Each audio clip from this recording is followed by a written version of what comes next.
మేము చేసిన పనికి మా ఫ్రెండ్ ఎమోషనల్ అయ్యేంత పని అయింది. ఈరోజు కంటెంట్ ఏమంటే కొంతమంది విషయస్ కంప్లీట్ చేయబోతున్నాను. అది ఏం తెలియాలంటే ముందు షాగద వినండి. మా వాడు 10 months నుంచి కష్టపడి పెంచిన ఫంక్ ఇది. అందరూ బాగుంది అని అంటారనుకుంటే బట్ రియాలిటీ కటింగ్ చేయి మచ్చా.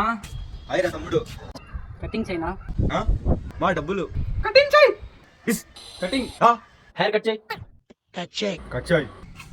రే బాబు కటింగ్ చేయి. మీరెవరు? నేను ఎవరనేది ఇంపార్టెంట్ కాదు, నువ్వు జుట్టు కట్ చేయడమే ఇంపార్టెంట్. ఎవర్రా మీరంతా? ఇంకా అందరూ అదే చెప్తున్నారు కాబట్టి కటింగ్ చేపిద్దామని ఫిక్స్ అయ్యాం. సరే ఎలాగో అలా వాడిని పిలుచుకొని కటింగ్ షాప్ కి బయలుదేరిపోయాం. మా వాడికి కటింగ్ చేసుకోవాలని అసలు ఉద్దేశమే లేదు. 10 months నుంచి ఇష్టంగా పెంచిన ఫంక్ సడన్ గా కట్ చేయాలంటే పెంచిన వాడికి తెలుస్తుంది ఆ బాధ. ఒక వస్తువు ప్రేమగా పెట్టుకునేప్పుడు సడన్ గా అది ఇకపై లేదంటే ఆ బాధ గ్రహించలేను. ఇంకా మా వాడికి ఇష్టం లేదంటే కూడా కూర్చోబెట్టి కటింగ్ చేపించేసాం. ఇంకా మా వాడికి అర్జున్ రెడ్డి నుంచి గీతా గోవిందం లాగా మార్చేసాం. ఇంకా మేము చేసిన పనికి వాళ్ళ ఇంట్లో అందరూ ఖుషి అయ్యారు. కానీ మా వాడు యాక్సెప్ట్ చేసుకోలేక ఎమోషనల్ అయిపోయాడు. ఇంకా మా వాడిని ఎలాగోలా సర్ది చెప్పి పిలుచుకొని వెళ్ళిపోతాం. మీరు like, share, subscribe and follow చేసుకోండి. నెక్స్ట్ వీడియోలో కలుద్దాం.